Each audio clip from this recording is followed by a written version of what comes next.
Welcome to our RSA 2025 special episode. Today, we're diving into one of the most quietly powerful tools in an attacker's arsenal, domains. Whether it's a decades-old AWS lookalike used in SolarWinds, a one-click AI phishing kit, or a fake browser extension exfiltrating enterprise data, domains are the infrastructure behind modern attacks. This is the frontline of cyber defense, and we've brought together 4 experts with unmatched insight to break it down. Today's featured guests include Joe Slowik on age domains, SolarWinds, and domain blending, Robert Duncan on clone phishing kits and phishing as a service, John Fokker on takedowns, law enforcement, and DNS disruption, and Vivek Ramachandran on Chrome extensions as backdoors to domains. I am Kali Fencl with the Breaking Badness Cybersecurity Podcast, and with me is former DTer Joe Slowik. I'm so excited to have you back, Joe. Excited to talk to you. Yeah, this is your second time on the podcast, which is pretty cool. I'm so glad that you're willing to come back. I really appreciate it. I wanted to have you on here as a security researcher, talk about a few things. The prevalence of cybercrime as a service and the nation state actors, what they're doing tactically that's new, and then old tricks that they're seeing that they're working, so they're going to keep doing them. So we're going to keep the conversation light. And then also being domain tools, we want to talk about domains a little bit. Can you explain how attackers use domains as part of their infrastructure for phishing and malware distribution? I mean, how much time do we have? But the domain remains a fundamental aspect of what adversaries do when it comes to command and control, exfiltration, initial access, phishing links. Adversaries are all over the place right now, between classic things like typo squatting and organizational spoofing and using domain generation algorithms and similar mechanisms to create infrastructure for its own sake without even trying to blend in with anything. Yeah. It depends on the adversary, what they're trying to achieve, and how they're trying to blend in. Interesting to reference previous work with domain tools. For folks who remember the SolarWinds incident from 2019, 2021. It doesn't feel like it was that long ago. No, but it was a while ago. I can't remember the exact year, but we did some digging at domain tools into the infrastructure behind the SolarWinds Orion builder. And it was interesting, the domain, which looked like it was trying to mimic a AWS AVS VM cloud, existed for almost 10 years. Oh, wow. That's so interesting, because being malicious and so old, like we have that saying, I'm sure you're familiar. The domain's less than 7 days old, see it pop up in traffic, that's probably not good. Yeah. One thing I've noticed in my research with threat actors, mostly on the state-sponsored side, you'd be surprised with some cyber criminal activity as well. This idea of aged domains, seasoned domains, and items that change hands or are bought in secondary markets. This was actually something we were talking about behind the scenes work. We were debating adding as a MITRE attack technique. Adversaries have piggybacked on this way of operating to gain additional trust and evade traditional trust-based items to identify maliciousness, like new domains used for command and control. Adversaries are increasingly trying to blend in with normal operations, whether it's living off the land binaries, using compromised network infrastructure and then mapping things to them, but trying to evade a lot of what defenders have been doing for the last 10 years to flag maliciousness. And would you say the efficacy of their efforts has been working? It works. The thing is, it makes it harder to try to identify things. Looking at network infrastructure and indicators as composite objects, viewing indicators related to adversary activity. You can map various items together, domain information with host information, with hosting information for the network infrastructure, to try to come up with what are the meta patterns behind these items. The same ideas for how to counter these activities hold, it just has become harder. What have you been seeing in terms of the new, like the TLDs that are newer, .music, .lifestyle? We've been talking about that with domain tools, especially with our recent report. What have you been seeing in terms of favoritism with traditional TLDs versus what's new? Depends on the adversary and what they're trying to do. You look at some of your higher end adversaries that are still trying to blend in and have a low and slow approach to intrusions. They're still largely sticking to comms and nets. For other operations, not as discreet. Trendy? Full disclosure, I run my own DNS server at home and block all those TLDs by default. Every time a new one pops up, you're like, I add the list. I maintain it, and it's .mobi, .pick one. I try to add as many of those as possible, because what are the legitimate business cases for communicating with these? Having said that, though, it also makes for an interesting signature from a research angle to dig into what TLDs are given adversaries favoriting for whatever reason. Yeah. I know there was some work that I had done a couple of years ago on a Kimsuki campaign And it was interesting, they were favoriting, I can't remember which TLD now. Who's newer? One of the newer ICANN TLDs, probably bad. You're not reviewing every domain that gets looked up from your organization, so it bleeds through. It's interesting because you think about domain TLDs, something random and silly. Well, of course I would never allow something like that, but if I nest a bunch of subdomains and make it look like www.microsoft.com, then it becomes harder to pick out because you zero in on the legitimate looking part of the string. Have you seen nation state actors use certain TLDs versus other ones? I think it's highly dependent. I haven't looked deeply in the last year. It wouldn't shock me, given historical tendencies, that adversaries are lazy. People in general are lazy, and adversaries are no different. Tendencies, exactly. Yeah. Whether it's a favorite registrar or just, okay, we need to create 100 C2 domains. They're all going to be .network or something or silly or whatever. Okay. Yeah.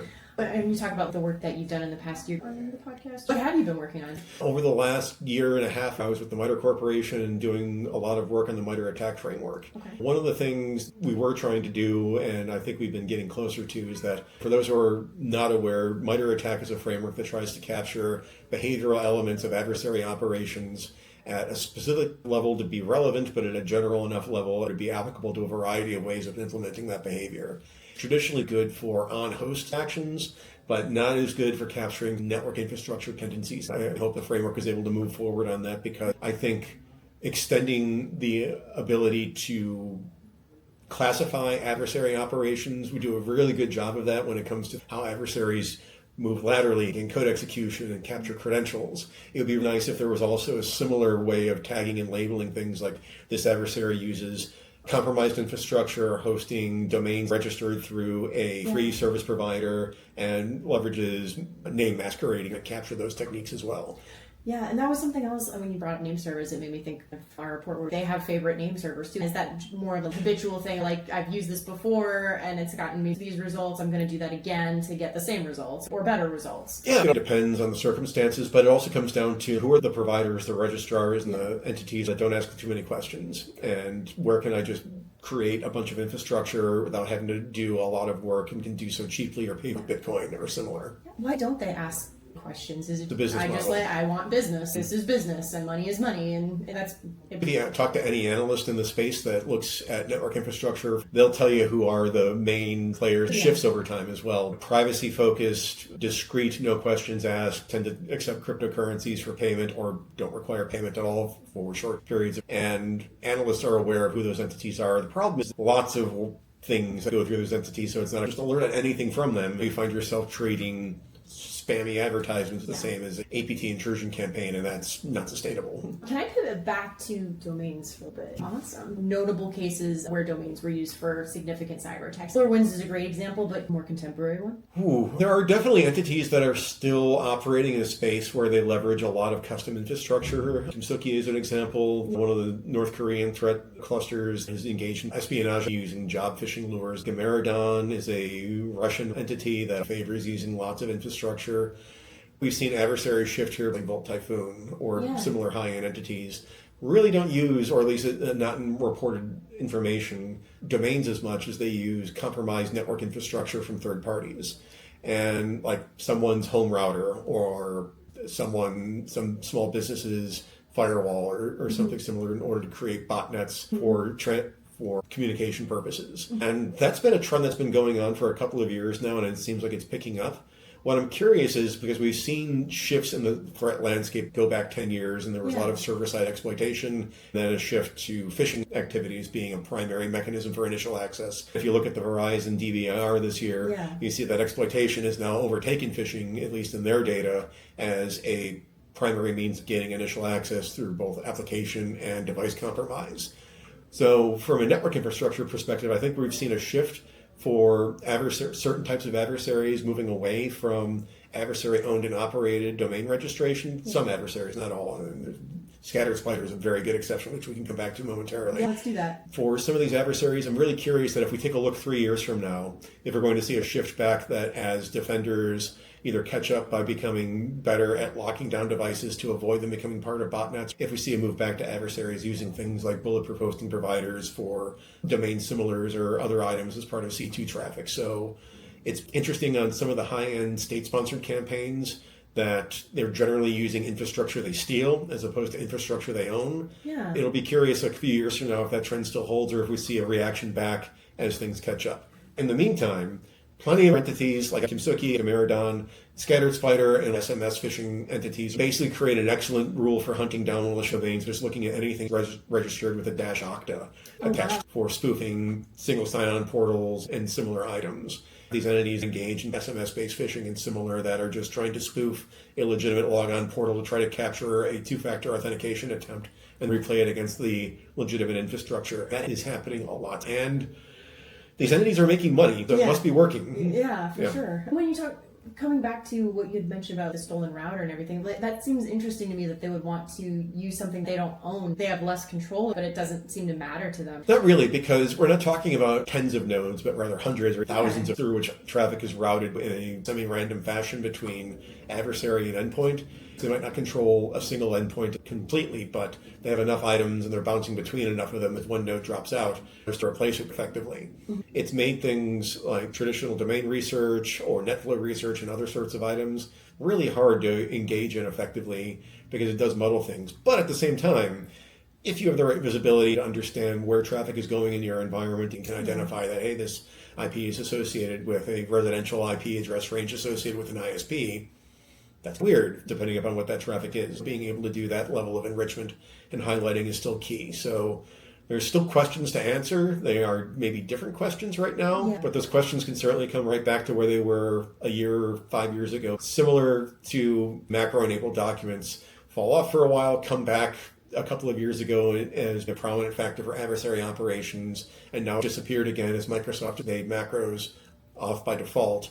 Who knows what the future will bring in terms of active content with Word documents and similar phishing messages, because the landscape just moves back and forth over the years. What are you seeing as the next trend in that regard? Right now, it seems that a lot of adversaries, especially the ones that seem to care about not getting caught or maintaining operations over time, the emphasis really seems to be on trying to mimic and blend in with legitimate activity as much as possible, avoiding custom malware except for very specific use cases that don't have a common tool to use, trying to use things like proxy networks of legitimate infrastructure to avoid the signature that you could see with custom registration patterns. And it'll be interesting to see how that shakes out over time, because it certainly does present a problem now. Might not present as much of a problem in a year or two as we get smarter and figure out ways of countering these sorts of items. But it certainly has represented a trend that as we as a defensive community have gotten a lot better at being able to identify things like adversary hosting patterns, certain adversaries have said, okay, then I'm not going to operate this way anymore. Things move back and forth effectively, and we'll see where things end up in the near future. What is the threat you're most concerned about right now? Is it a certain tactic or technique or entity? What is keeping you up at night? Typhoon. Can you expand on that? Yes. For those who are not aware, Typhoon is a Microsoft origin name given to a threat cluster associated with the People's Republic of China. It is assessed to be a critical infrastructure targeting and enabling team that has been active for several years at this point, targeting the United States as well as other entities, and has targeted entities like electric utilities, logistics companies, and similar public statements coming from the U.S. government to be linked to activities associated with preparing for a conflict scenario. You can go to statements from Jen Easterly when she was running CISA and other top officials who have made the comment that Volt Typhoon is seen as being an entity designed to enable that entity's controller to sow chaos in the United States through cyber operations and before or at the initial stages of a conflict scenario. Yeah. That's pretty scary. Yeah. They've been in operation for several years. They're still in operation right now, although things have shifted over time. I don't want to talk about publicly in terms of how the adversary operates. Generally speaking, they're fairly effective at getting into targets that I think most people would rather they didn't. What do you think the future holds with Volt Typhoon? Do you have any predictions based on what you've seen? I talked about this a little bit today in my talk at RSA, that when it comes to defending against critical infrastructure threats that are targeting not just that entities that have significant resources for security, but really going to the long tail of entities that we don't really think about that much when it comes to critical services, but are very important when it comes to things like clean water, reliable power, and similar, that the way ahead is really trying to level up everyone in such a fashion where it's not about providing the best and greatest tools and such or whatever for reactive security, but trying to architect environments better to reduce attack surface and make it harder for the adversaries. The problem is that takes time. We need to be doing these sorts of things yesterday. The perfect time to do this was 10 years ago. We don't have that. The best time is now. Yeah. Trying to push forward to make these networks more resilient, more defensible. And also, honestly, this is less of a cyber thing when we start talking about the critical infrastructure side of intrusions, also focusing just on simple physical reliability and failovers. If the computers are lost for whatever reason, can we still operate in a manual fashion like we could have 30, 40 years ago, but we don't really do so anymore? And thinking through how those problems might be solved and what that might look like. That's fascinating. Joe, where can people find you? So you can find me. I have my own training organization, Paralis LLC, paralis.co. Folks who are looking to get in touch with me, that's an excellent avenue. I will be starting my next adventure shortly. We're excited for you, and thank you for joining us. It's always a pleasure, and we hope you can come back soon. Sounds great. I'm here today with Rob Duncan of Netcraft. So great to meet you, Rob. Great. Can you tell our audience a little bit about who you are and your path in cybersecurity? I've done nothing but cybersecurity. I studied computer science, graduated, and felt compelled to cyber. It was technically interesting and in line with my priorities. I felt like I could be one of the good guys in the private sector working to combat bad guys, which was really great because I could combine the two things I loved, which was technology and being able to do the right thing. Yeah. Do something good to make it better. What do you do at Netcraft? I've got a variety of different roles, but my kind of passions around, I lead our small but growing threat research team. I've got some great people working in my team who are going deep into threats and figuring out what's going on, what are we seeing, how does that impact our customers, and then more importantly, thinking about how we do something about it. So how we think about what actual impact can we have and how do we disrupt. And that's where my focus is. Can you tell us about some of the recent research your team has done? Yes. The most common word I've heard here at RSA is agentic AI. That's a new term for me in the last couple of weeks. It's a great buzzword, but within that space there's actually some interesting threats that we see. Part of some of the research that we've been looking at recently, we've been looking at how cybercriminals are using Gen AI tools to get better at attacking. There's a platform and some internal research backed by Y Combinator being misused by criminals who are able to clone real websites, modify their behavior so that they can either deploy malware or be used to steal credentials. It's trivial to do. I did it myself. I created a PayPal phishing site. In about 10 minutes, we immediately blocked and got rid of the site. I wasn't a successful phisher, so I wasn't good at hiding. The principles were interesting. We've seen Chinese smishing triad using AI tools to impersonate a new brand and turn that into an attack within minutes. What's that evidence Darkula is using AI? We've been able to capture videos. There's clear evidence that's being used in their tools to create new phishing kits and deploy them at scale. Can you talk about how you're doing attribution with your research group? That one's actually quite straightforward because there are well-known Telegram groups that are attributed to these particular threat actors that they're very open about publishing what they're doing, which is effectively public. The scary thing about the internet today is you can be openly criminal and nobody is stopping them. No. Maybe they are, but the scale of it is it's a cross-border, cross-jurisdiction problem that is obviously very hard to deal with. Tracking domains and IP addresses. Yeah, that's kind of bread and butter work for what we do. We work with our customers to detect threats. We've been doing that for about 20 years. Detect and then take down threats. It's the combination of those two things that's really powerful.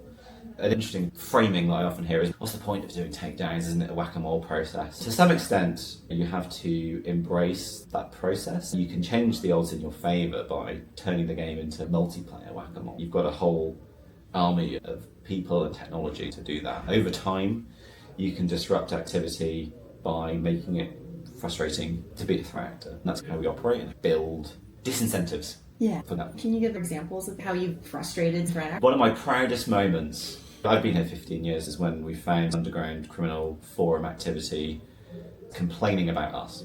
Really? You know you're having an impact when you see threat actors being frustrated by our activity, and that's great. that means that you are hurting them. Yeah. It's sometimes a very opaque process. Right. You find threats, you take them down, but you don't see the arrests, you don't see the story behind the scenes, but sometimes you do. And it's interesting because you can say, that's cool. We've upset some threat actors. Maybe I should be more scared, but that's the really cool insight, is that we can actually have that kind of impact. Do you work with other organizations on your research? We collaborate with customers and we industry. We aren't the cyber police, but we've been successful with partners. Is where, for example, with a domain registrar or a hosting provider, where maybe they've got a problem with abuse, and we've been able to work with them to help them figure out how their abuse flows are working, how we can help them. We know about a lot of abuse and we can tell them where it is, being able to take that partnership as well as the individual attack to the next level and talk about strategic opportunities to get ahead of criminal behaviour. As somebody leading a research team, what keeps you awake? The kids keep me awake. They're the biggest threat. No, I don't know. It's difficult because I actually sleep pretty soundly, actually, but that might be mistaken. But I think what could keep me up is the evolving threat. It never stops. You can't rest on your laurels. You have to keep finding new avenues. You can't keep doing the same thing because it stops being successful quickly. How do you maintain your cool and balance through that? It's a never-ending process. I'm lucky that the teams I work with are cross-continent, people in the US, Europe and Australia. So having that global team helps. Yeah. It also means there's never a good time to have a face-to-face call with people on the West Coast, in Europe and Australia. Somebody is up at 5 a.m. or midnight. So not been out. Yeah, and you've got to take your turns. When you're asleep, team members are awake and on the ball. You've got coverage 24 hours a day. The sun never sets, which has its pros and cons. Anything upcoming you're excited about?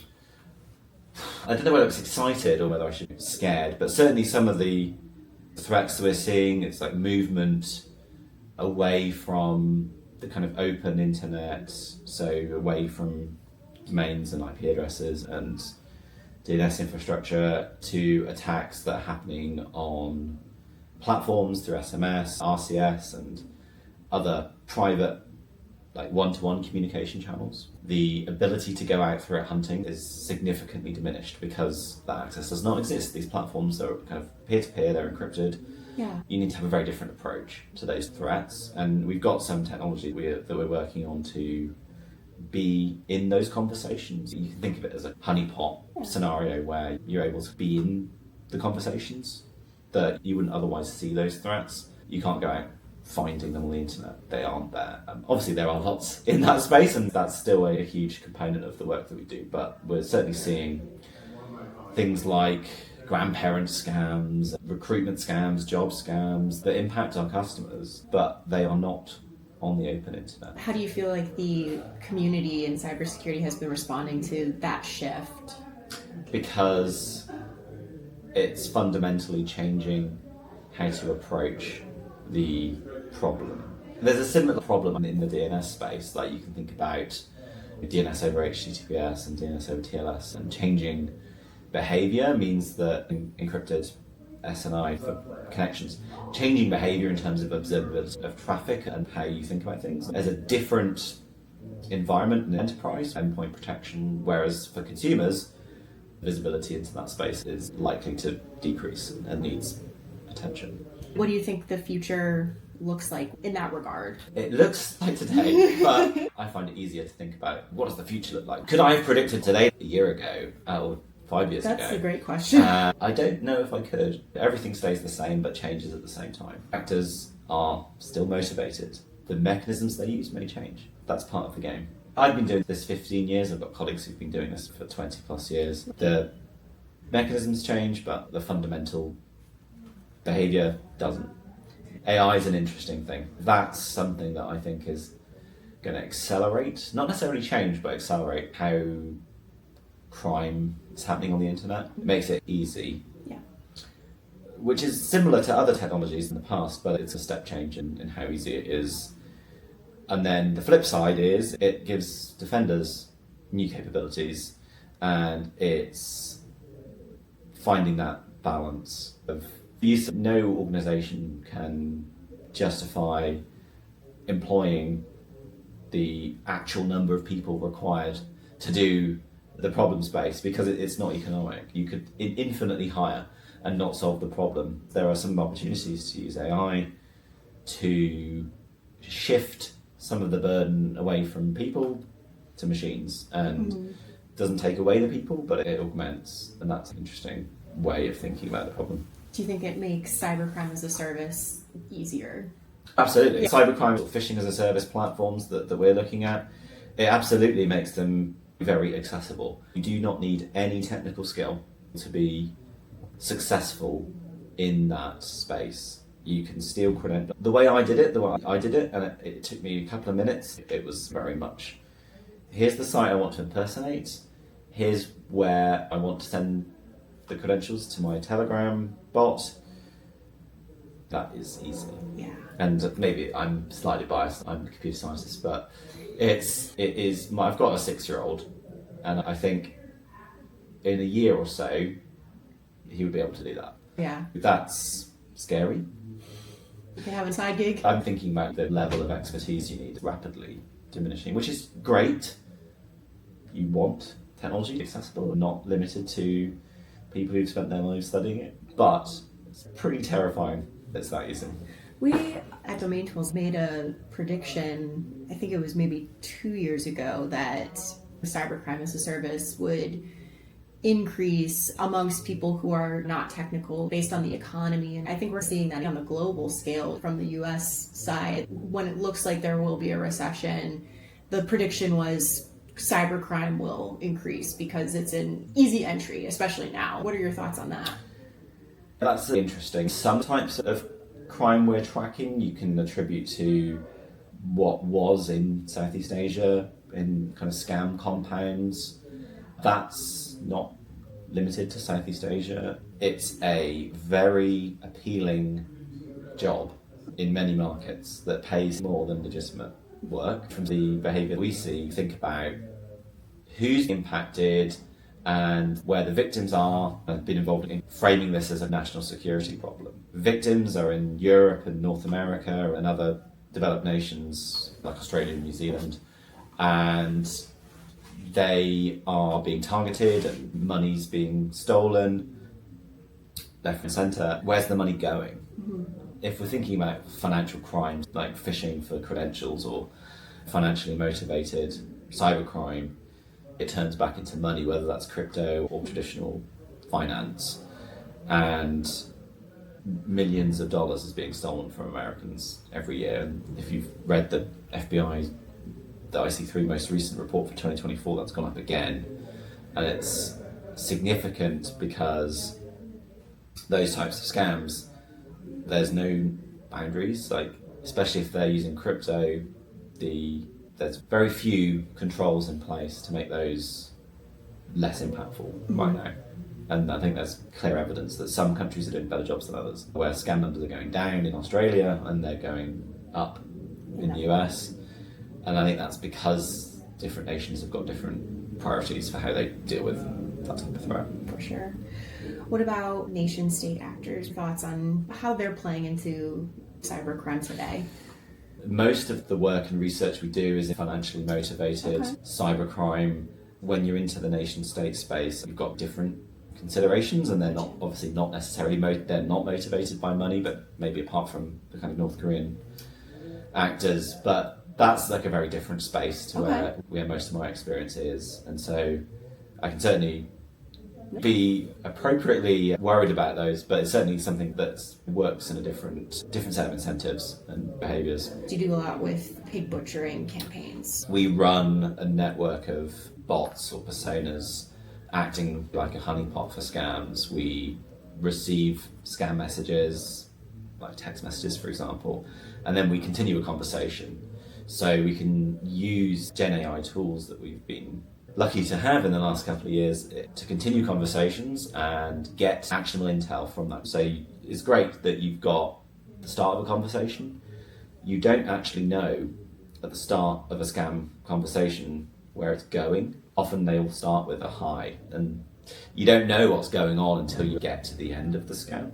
We're able to use Gen AI tools to get to the end of a scam and extract usable intel. For some of these, like romance scams and grandparent scams, you're able to get to a request for payment. Sometimes criminals are asking for gift cards, crypto payments, or they're asking for kind of a wire transfer. That is really interesting because you can use the fact that you've had that conversation, you've got the transcript, and actually work. Some of our customers are financial institutions, and we can work with our customers and partners to actually say, we've seen this scam, this investment scam.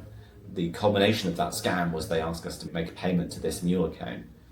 Wouldn't you like to do something about that mule account? You can take that takedown approach from the kind of internet takedown approach into that financial space and say, actually, this mule account, this scam payment account is being used in a scam. Wouldn't you like to do something about it? And that's a really effective tool because you're thinking about the pyramid of pain. Mm-hmm. You're going a step up or down. The financial infrastructure is harder to replace. It's more impactful. You can take away some of that financial gain away from those threat actors. And some of our customers, they've got different use cases for that data. So some of them might be thinking, okay, I know about this mule account. Great, I'm going to shut that down. There's a second use case, which is potentially more interesting, which is here are all the potential mule accounts. If any of our legal team are listening at other banks, you don't want your own customers to make a payment to those. They're involved in a scam. And you know that because we've been the victim and we've got the full transcript and they've asked us to make a payment. You can then say, maybe I don't want my customers to be making a payment to that account because I know that it's connected with a scam. Different markets have different approaches to that. So in the UK, banks and building societies are motivated they've got 50-50 reimbursement mandatory requirements for some scams. If one of your customers is a mule, you probably want to know about that because you're on the hook for the payments. If your customer is about to become a victim of a scam, you've got a significant incentive to help them not fall victim to that, especially when a certain account is used in a scam. You can actually do something more. I've spoken to people and talked about breaking the spell. Some entities have whole teams involved in breaking the spell. They go and talk to their customers and actually explain to them that they're in a scam. The whole concept of the scam is that you're convinced, and maybe it's a romance scam. You believe you've got a girlfriend one step away from them flying over to visit, and you just need to make a payment for their flight. Actually, no, you don't. That person doesn't exist. It's a scam group. It's hard to sometimes convince somebody that they've been a victim to a scam, and certainly in some cases they're very vulnerable people that maybe they've been socially engineered. It's the same thing, just a different way of doing it. That can be pretty powerful. Absolutely. Any advice or final thoughts? Eat greens. Rob, where can people find you to learn more about your research or talk to you? Yeah, happy to reach out to me directly. I'm on LinkedIn and all the usual spaces. Find me on the socials. I'm here with John Fokker from Trellix. It's good to meet you. I'm glad to be here. Thanks for the opportunity. Can you tell our audience about yourself and your path in cybersecurity? I work for Trellix and I run their threat intelligence department, part of the Trellix Advanced Research Center. It's a global team. We monitor all our sensors, different sources like underground, and we scan the internet for bad stuff. I like to say we're outside of the perimeter, so we are outward facing, trying to keep an eye on the bad people. The motto is give bad people a bad day. In the daily life is we collect a lot of intelligence in ways that bad actors are trying to break into our customers or do other evil deeds. We translate that to product efficacy. We work with our product teams to say, how can we make our products better? As well as where you have specific intel-related products in a portfolio, we publish research and help with law enforcement. You can make your products better, but so if you really want to give bad people a bad day, working with police units across the globe, like the FBI and Europol, is a really good way to give people a really bad day. Mm-hmm. And I watched a YouTube video where you said you went from a uniform to a blazer. Can you tell us more? Oh yeah, I studied computer science into the Marine Corps for years, and I transitioned into law enforcement. First fighting organized crime, and later I joined the National High-Tech Crime Unit. That's from the Dutch National Police. And that's a unit focused on advanced forms of cybercrime. Very international, so we did a lot of takedowns on ransomware actors, botnets, all kinds of stuff. That laid the groundwork. Eventually I got to supervise and redesign their intelligence operations, and eventually I got a really nice offer, or I moved over to Trellix, if you might say so. I'm enjoying it every minute. Do you interface with nation-state actors a lot? Is that what you're tracking daily? We track anything from nation-state actors, cybercriminal actors, hacktivists, whatever is bothering our customers and organizations that we support. We try to keep an eye on. What would you say within the last 5 to 10 years? Historically, there's always these clear lanes where you have nation-state actors focused on espionage and intellectual property theft, with the exception of the DPRK groups stealing more money. It's becoming blurry. I come from a crime background with the police and working a lot with the intelligence agencies that are nation-state focused. We see now it's becoming a blurry mix. Cybercrime gangs, ransomware gangs, having a relationship or some level of collaboration with nation-states worldwide. So that's very concerning because it acts as a proxy and gives the nation-state deniability, but they're actually helping out. What we see is a transition. If you look at malware, 10 years ago, there was a lot of highly deterministic malware. The threat groups have figured out that they're being tracked by security companies, so we see a heavy reliance on living off the land tools as well. That's stuff that the US government has been reporting on. So that's a thing that we can see as a clear transition from the nation states in the last couple of years. What are some of the new tricks that organizations need to look out for from nation states? Recently, we're concerned about edge devices like routers, firewalls, VPN boxes. You purchase from a vendor. Very often these devices do not have an agent for security installed because it's just a device. But threat actors are researching these devices. They might purchase devices through shell companies and they try to break into these devices. So they're actively searching for vulnerabilities that they can exploit, and that would be their gateway into the network. Since there's a restriction, the device from a certain vendor, it doesn't allow the purchaser to install agents or anything else because it voids the warranty. But that's a concern for us. There's a lot of vulnerabilities for different devices, and if we look at some of the more Chinese-related threat actors, they've made a good sport out of finding these devices, breaking into them, and then pivoting into the network. As well as there's some Russian-related threat groups, KLOP, it's very known, to find vulnerabilities into certain file transfer solutions and then scanning the internet, finding other systems that have the same vulnerabilities or at least the same configuration, and then exploiting those vulnerabilities en masse. How comfortable do you feel about attribution when you're doing threat hunting or collecting intelligence? How do you feel comfortable or accurate in your findings? When we work with our customers, it's tempting to jump the gun and say it's this threat actor, this group, or whatever. But that's not the most important thing. In SecOps space, or security operations, you'll have an alert and there's an incident. And yes, it's very important to enrich that alert or that incident with intelligence. If you have any links that you can link into a known threat actor, it's very helpful.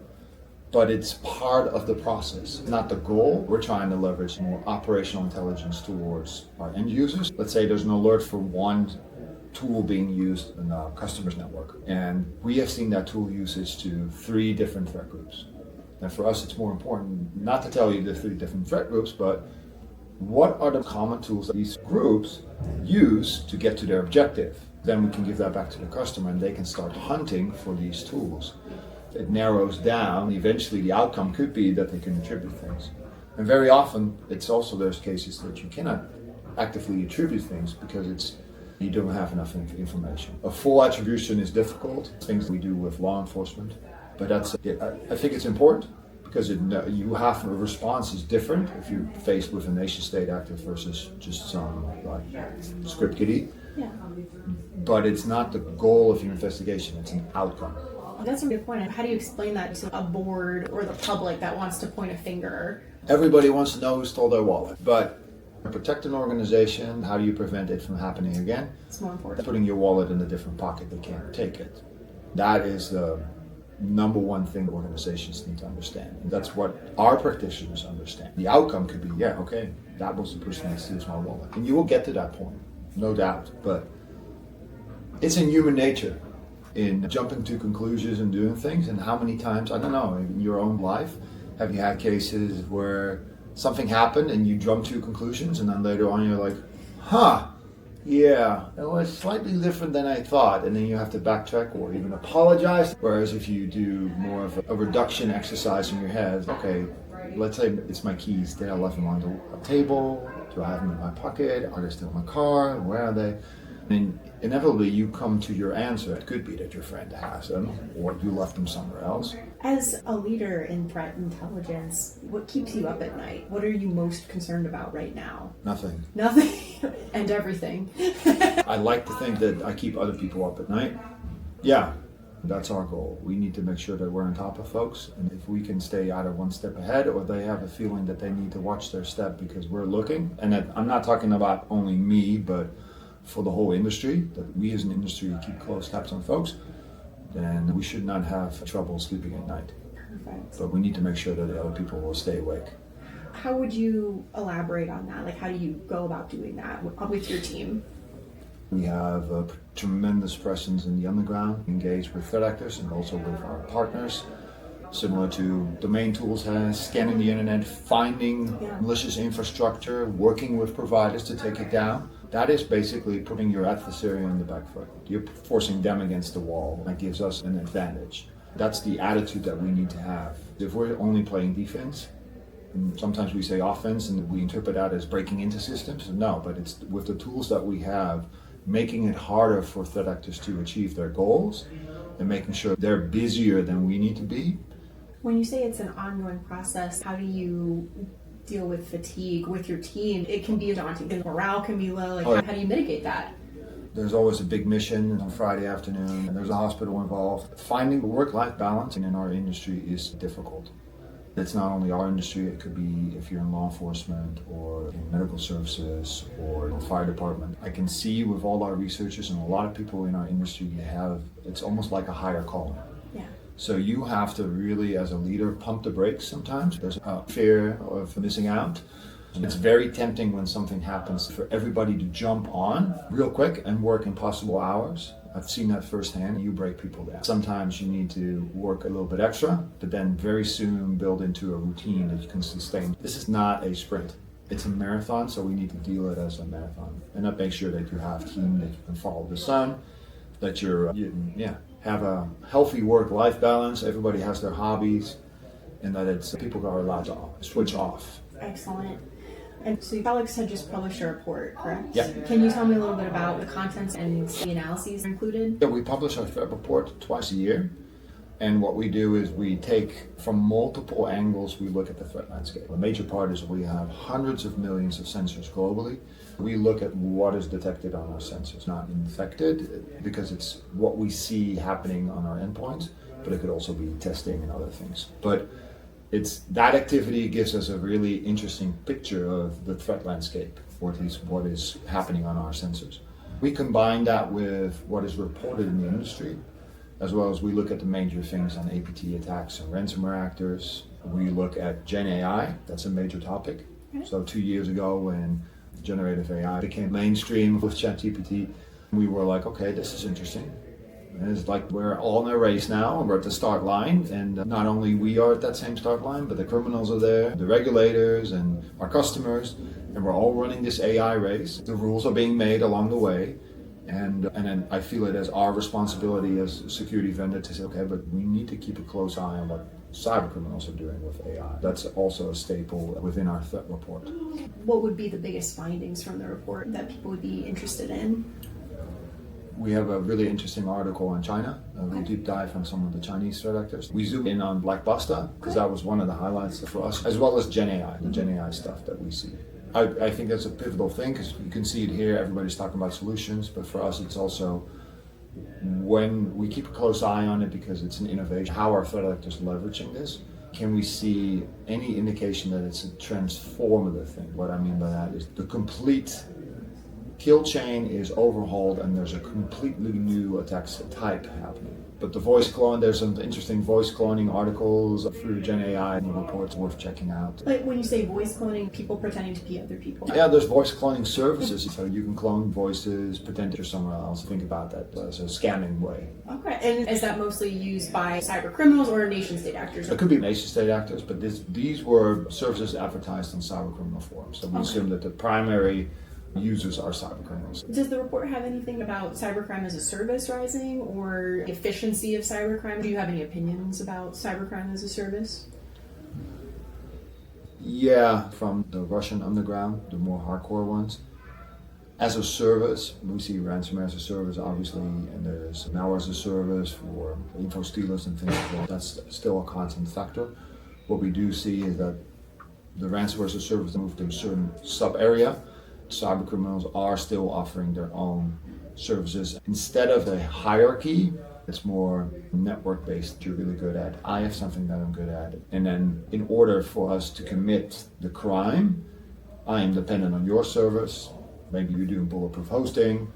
I'm the malware author, and there's somebody who's doing cash out. And that's where, yes, there are some services, complete packages, but still the hardcore ones are like, okay, I go to my bulletproof hosting provider because they have the best deals, they're the experts, domain experts, and then I'm the malware author, I deliver the malware, and I go for my money laundering to my money laundering person because they're the domain experts. That's something that we still see. I see it as a maturity on the ground. So that's what we see rising. Kind of mimicking the legitimate business world. You would order a pizza, and then the pizzeria would have a guy driving a car delivering your pizza. And nowadays, you just order Uber Eats a pizza, and the logistics outside of baking that pizza is given to a completely other party, in this case Uber, who has subcontract things as well. That allows that pizzeria to focus on their pizza baking. They can invest all the money into making the best pizzas instead of getting the car and the delivery guy and having those people being paid. Excellent. What would you say, looking forward from this report, do you see future trends emerging? Ooh, that's a good one. Future trends. I wish I had a crystal ball. Don't we? Yesterday we talked about two main levers, availability of data and confidentiality of data. That's part of the CIA pyramid, so there's always another one that's integrity. I'm curious to see what kind of attacks against the integrity of data is going to happen by threat actors. And maybe that is a new frontier that we haven't seen yet with the adoption of a lot of AI models. If companies are more trusting into the output from their own models internally in their network, if a threat actor finds a way to poison those models, the company cannot find where it's poisoned. I think that is an interesting avenue we have to keep an eye out for ransomware, for instance, because then you can attack the integrity of things. When you said integrity, you mean like changing the data? We put a reliance on, let's say, ChatGPT, and you start relying on the answer because it becomes more and more accurate, less chance of hallucination. So what if a threat actor could actually tamper with that? And then the answers are not as accurate, but you still trust the answer. So then the integrity of that data is broken. For certain industries, let's say an industry that needs 100% integrity of their data, let's say pharmaceutical industry, that could be devastating. If they produce the wrong pills, that could kill people. Right. On the AI front, we see different services implementing AI. So if we go back to the bulletproof hoster, the malware guy is implementing AI, and then the bulletproof hoster is separately doing something with AI. And I think that's a step up towards a one-stop shop that is the full kill chain. Let's say I use a tool to scan the internet to find a vulnerable system. My AI can find somewhere else a copy of a firmware or whatever, fuzzes the hell out of it, finds a way in, and then builds the exploit, deploys the exploit, builds a web shell, and ta-da, you're in. So that's the future. Things done by humans will be chained together. That's where I think we're going. If people wanted to talk to you more about this, what's the best way to get in touch with you? Oh, with me? Yeah. They can hit me up on LinkedIn or through the website. Thank you so much, John, for being here today. This was a great conversation. Thank you too. I am here with Vivek Ramachandran of SquareX. I'm so grateful for you to be here today. Thank you for having me on the show. Excited. What's your title at SquareX? I'm the founder of SquareX. Been in cybersecurity almost 22 years. started on the offensive side, founded a few companies which were acquired. SquareX is something I've been doing for the past 2 years. We've raised over $30 million. We just closed a Series A, and here we are. What brought you to found SquareX, your path in cybersecurity? The previous company, I was actually running a company called Pen Tester Academy, and there we actually facilitated red-blue teams to figure out how attackers work. Okay. We spent a lot of time with the top banks, financial institutions, government agencies, and we had a very nuanced understanding of attacker methodologies and TTPs. Okay. So one of the things that was starting to emerge in the last 2 to 3 years is attackers were increasingly using the web browser as the initial access vector. Almost all work happens in the browser today. There's barely any other application you use as much. Yeah. And unfortunately, browsers are still consumer variety, which is Chrome, Edge, Firefox, Safari. There aren't too many good quality controls in them. Given we live in a cloud-first world, employees are downloading fewer things.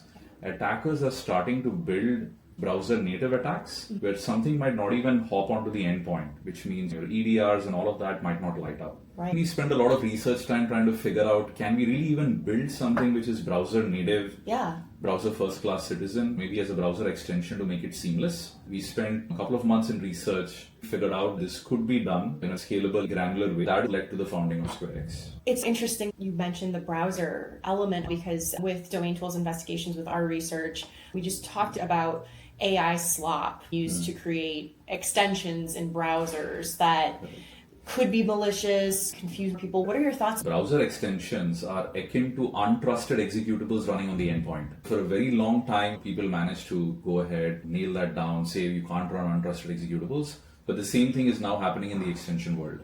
And to your point, this is starting to compound. And I can tell you some attacks we've discovered around AI browser extensions. Yeah. Is anytime there is a new version of ChatGPT, attackers will go on social media and say, if you install this extension, you can access the new premium version. Hundreds will install it, and those extensions become backdoor into enterprises.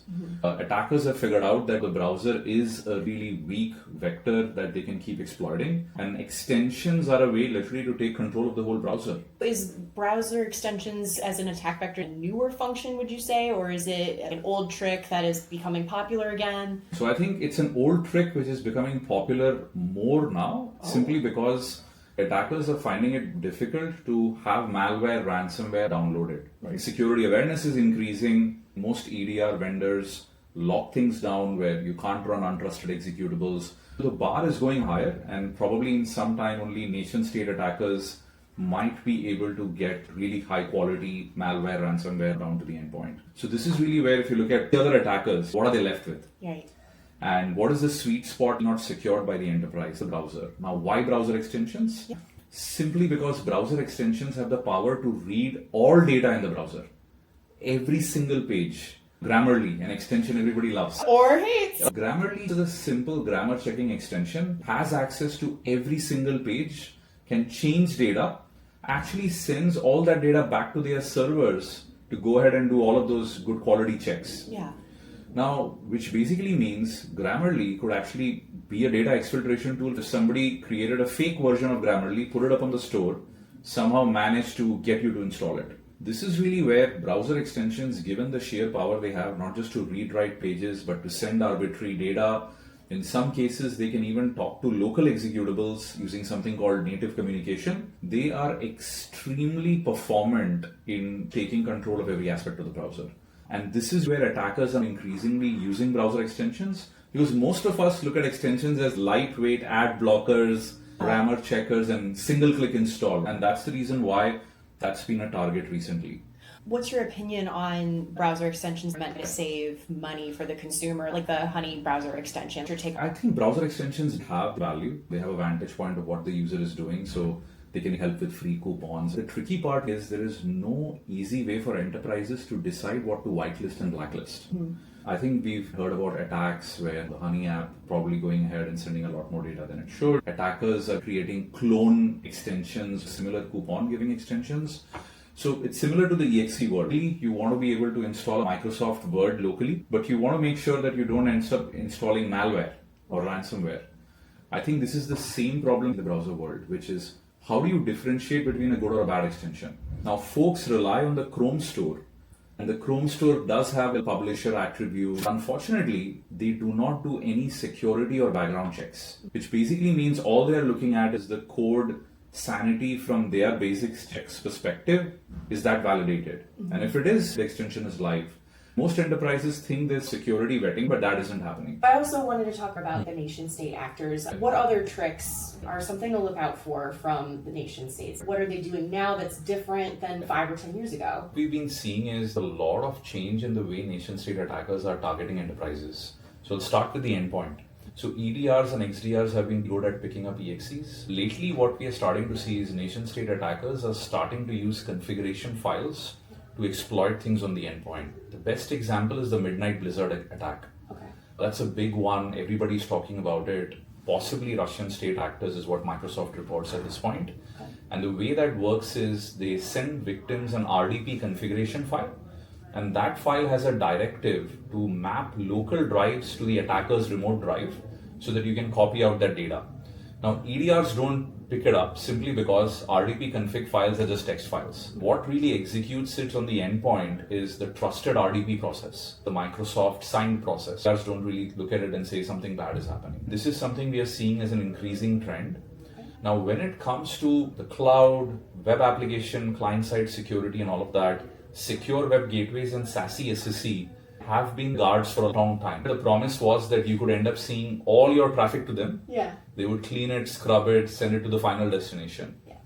But what's been happening is last year at DEF CON and Black Hat, there's been a bunch of new attacks which people have been exposing. Even we put out something called last mile reassembly, which we've been seeing in the wild. The big thing about those attacks is attackers are architecturally breaking down how SASE SSE solutions work. Okay. To give you a simple example, let's say you're downloading or uploading a file. A SASE SSE secure web gateway is looking at the file headers and saying, I'm seeing a file getting downloaded or uploaded. Let me cache it in the cloud, run my AV scan, and then decide whether to allow or block it. But in recent times, browsers themselves have had a massive transformation. There's so many complex protocols like WebSockets, gRPC, WebRTC. Attackers are using these binary stream protocols to download and upload file. And because it's just a binary stream, your secure web gateways can't figure out this is a file in transit. This is how ransomware malware is being smuggled today via SASE SSE. Okay. The big reason this is an architectural issue is because sitting in the cloud, all you're looking at is flat network traffic. How do you reconstruct what is really happening at the application layer, what client-side JavaScript could be doing? This is increasingly exploited by attackers. And going back to the browser extension aspect, like the Google Store, how do they monitor, protect that? How do you have that oversight to make sure you can't get those extensions in the store? That's a great question. The tricky part is any developer, including attackers, can create a web application and an insider or victim could actually be forced to do something. Unfortunately, unless you have something in the browser, looking at traffic, it is too late by the time something goes on the network. The big issue is EDRs have zero visibility into the browser. When it comes to things like what domains are getting loaded, what sites are getting accessed, much of this SASE SSE only gets to know much later. And this is something attackers have been exploiting, and that's where there is a need for browser native security. When you say there's this need for browser native security, how do you employ that? What does that mean for our audience? What that really means is you need the ability to look at what is happening in the browser, file, download, upload, clipboards, network traffic, what permissions are being granted to different sites, what extensions are getting installed. There is a massive lack of visibility when it comes to what's really happening in the browser, what are employees doing, what is your browser security exposure across all employees. This is where having a browser native security product allows you to be able to look at all of those workflows, decides which ones you want to allow, block, or monitor further. What do you think the future of these trends is going to look like? As we become a cloud-first world, people in their 20s don't use Outlook anymore. It's all webmail. And this is where the browser has started to become the information gateway for every single enterprise workflow. You're accessing all your SaaS applications, all your storage docs, whether it's Office 365 or Google Docs. And this is where the browser is becoming the endpoint. If fewer and fewer files are getting downloaded, eventually would there be a need for an EDR? Was there? Yeah. And that's the world where organizations are now starting to use Chromebooks, locking everything down. This is where the browser and the cloud are starting to become a big focal point. Right. Because all data resides in the cloud, all applications reside in the cloud. The only application outside the cloud is the browser. I feel like what we are moving towards is this browser native, cloud native world. Cloud native is already happening, but now it's more browser native as well, where all your attack vectors are going to be within this perimeter as well. My hypothesis is at some point you're going to see attackers fully focus on attacks like browser extensions, SAML hijacking, adversary in the middle, browser in the middle, all of these newer attacks. Yeah. Make that the way to compromise the enterprise. I don't need to own the endpoint. Yeah. All I need is to be able to access your data, and that data sits in the cloud, and the keys to the kingdom is with every employee. And in all organizations, even though you may have created a couple of documents, people are sharing hundreds of other documents with you for which you may have read-write access. So this is the first time is at the endpoint, all the documents are yours, you own them. But in the cloud, it is shared. If an attacker can break into one employee account using the browser, he can get access to so much more shared data. If I have a Google Doc and I say share with the other people in my organization, and an attacker gets that document, now they have. Exactly. Yeah. And now imagine the attacker can modify that document, put in a download link. Anyone accessing it feels that you are the one who probably shared all of that. So there is an element of trust in every document on a shared drive. You aren't really thinking, was this planted or modified by an attacker? Domain Tools Investigations had written in our research about AI slop and browser extensions. It looks legitimate because they've been able to increase the rating on the extension, so it looks more credible. It's a 4.7 out of 5 or something like that. So it's trustworthy enough, it seems. What are your thoughts on that? Yeah, that's a great question. The best analogy I can give is similar to Amazon product ratings. The world has been gaming it. Yeah. You would have a new publisher just come up, put up a new extension similar to a new product on Amazon, immediately have these accounts that they've created and nurtured, or even use online services. Many of them now are happy to go ahead, rate an extension, write great reviews, just like products on Amazon. Unfortunately, what's happening is there is very little that Google, Amazon, and all of these guys have been doing to purge those reviews. Make sure these are real users. What else can a user use as a proxy to decide? We increasingly rely on external recommendations for any purchase.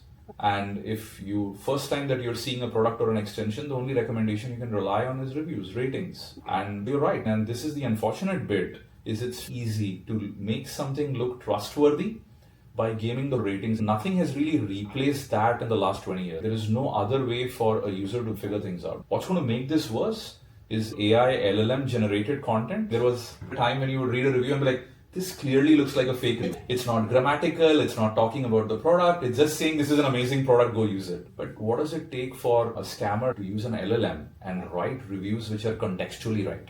Absolutely. It makes you believe this extension is legit. What is the answer when it looks so trustworthy? If I'm an employee and I wanted to use Grammarly, for example, because I want my writing to be improved upon, now maybe there's a fake Grammarly browser extension. How do you navigate that? One of the things I recommend, which is very difficult for individual organizations to do, is vet the source code of the extension, do dynamic analysis and all of that. Of course, this is one of the things that we've been championing at SquareX. We've mined the entire extension database, looked at every single extension, looked at their source code, run static dynamic analysis to make sure that these are good ones. There are many other external rating agencies, and what they do full time is look at these extensions and figure all of that out. Now, the second piece is, do you want to give access to any user to any extension similar to an Android application? When they install, they ask for a set of permissions. This is where, as an organization, you need to be able to decide what is the security posture you want to maintain when it comes to browser extensions, and probably have a list of whitelisted allowed ones which you're comfortable with, like a Grammarly, like probably a Salesforce.com extension. Yeah.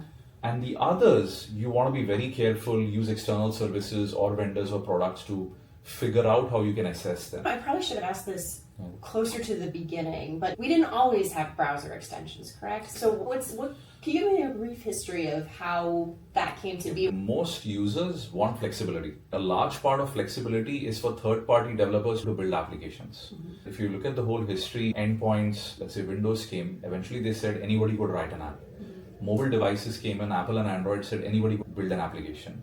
And this is where you have such a rich ecosystem of applications. Now, if the browser is becoming the endpoint, and this is something I'm guessing Google, Microsoft, all of those guys figured out early on, this is where all work is happening.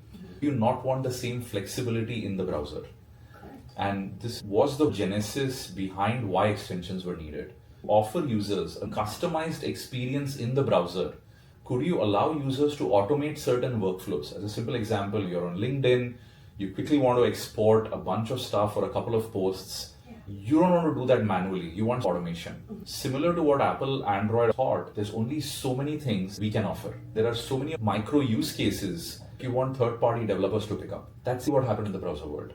Google, Firefox, Safari came in and said, how many such workflows can we solve? Why don't we create an extension subsystem which third-party developers can plug in and extend the functionality of the browser, just like applications extend the functionality of your mobile device. And that was the genesis. It had pure intentions. Exactly. It had pure intentions, just like mobile apps, right? If you install an application which can read your contacts, read your SMS, and access your storage, you've essentially handed over keys to the kingdom. Similarly, if you install a browser extension, give it permissions to read-write every page, change your proxy and do other things, you've given away the keys to the kingdom when it comes to the browser. It is that powerful, similar to your apps on your mobile device.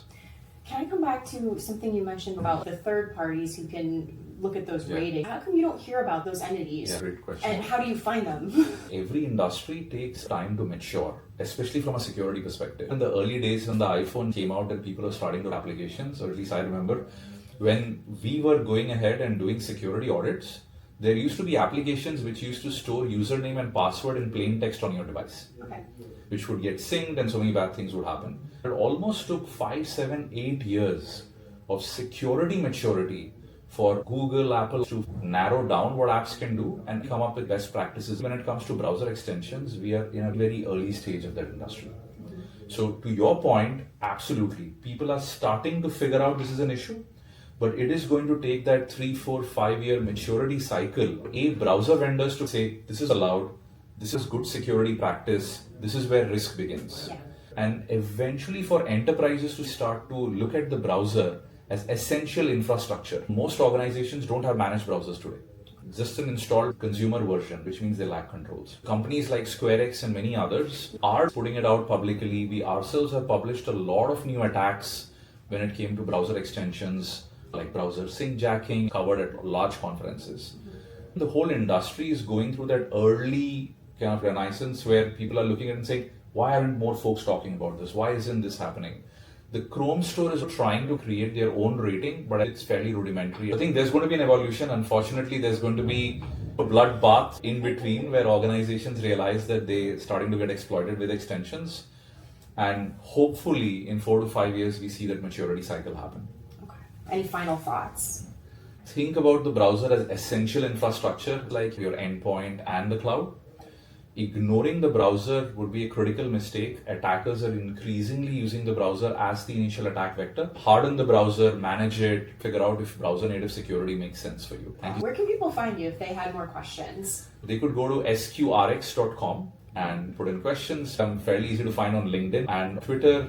Viv Ramak, VIVRAMSE. You can tweet a question or send a DM. Thank you for being here today. This was a fantastic conversation. I appreciate it. Thank you for having me. From spoof domains and shadow infrastructure to Chrome-based command and control, it's clear that if you're not watching the domain layer, you're missing the attack.